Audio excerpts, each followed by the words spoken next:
Hola, mi nombre es María Camila Toscano, soy estudiante de la Universidad del Sinú de la Escuela de Derecho. Eh, Vamos a hablarles sobre el constitucionalismo. eh, es de la asignatura Derecho Constitucional. Mi grupo está conformado por Stephanie Manuel, Angélica Catalina Ochoa, María Divina Peñalosa y mi persona María Camila Toscano. Esto va presentado al profesor Alonso Cortina Acevedo.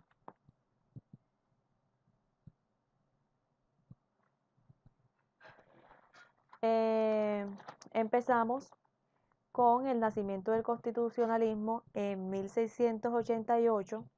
En la historia constitucional 1776 comparada es posible distinguir cuatro grandes etapas. La primera de ellas se desarrolla en Inglaterra solo a partir de 1707. Eh, Cabe de la Gran Bretaña desde comienzos del siglo XVIII hasta la época de la emancipación de las colonias americanas con una fecha clave en medio, la gloriosa Revolución de 1688. En los documentos más importantes de esta primera etapa sobremanera en el Bill of Rights de 1689 se formulan dos principios eh, del derecho público británico, todavía en vigor, del Rule of Law o Estado del Derecho y la soberanía del Parlamento. Esto es el rey junto a las cámaras de los lores y de los comunes. Dos principios procedentes de la Edad Media, Bracton y Fortescue, los habían formulado con claridad. Que los intentos absolutistas de de, de Tudores y Estuardos no consiguieron nunca desterrar la diferencia de lo que ocurrió al otro lado del, del Canal de la Mancha. Eh, el constitucionalismo revolucionario, Estados Unidos, Francia y el mundo hispánico en 1776 y 1814. Si la primera etapa es la más extensa de todos, la segunda, la revolucionaria, es la más intensa. Se inicia en 1776 con la independencia americana, prosigue con la Revolución Francesa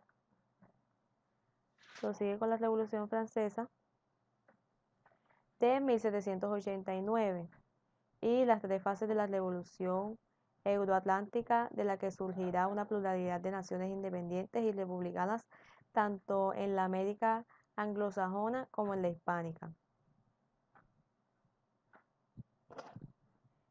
Durante esta etapa, los textos constitucionales americanos y franceses se inspiraban sobre todo en el justnaturalismo racionalista, fuente primordial de la Declaración de Independencia de los Estados Unidos, de la Declaración de Derechos de Virginia y de la Declaración Francesa de 1789.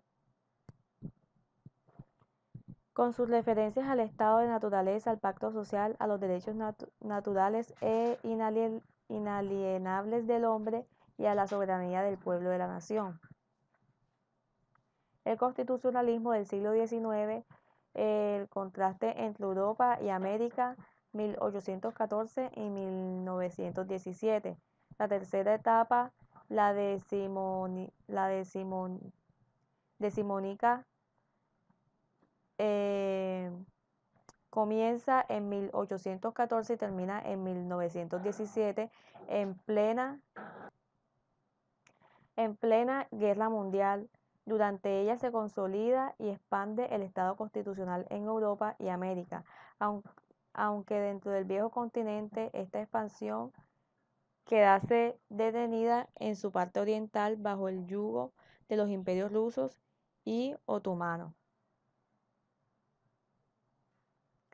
El constitucionalismo de entreguerras 1917 y 1939. El triunfo de la Revolución Soviética marca el inicio de una nueva etapa en la historia constitucional comparada que llega hasta 1939. Aunque muchos de sus rasgos se mantengan en la actualidad,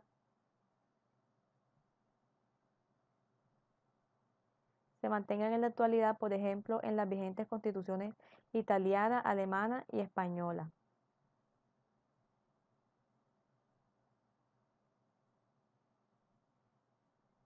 En esta imagen vemos que todavía se mantienen en la actualidad,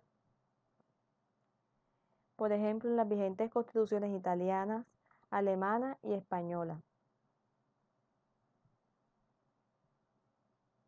Esta etapa, la cuarta, se caracteriza por la profunda crisis del Estado liberal, que se había ido construyendo a lo largo del siglo XIX, asimismo como de la teoría que a su abrigo se había ido articulando.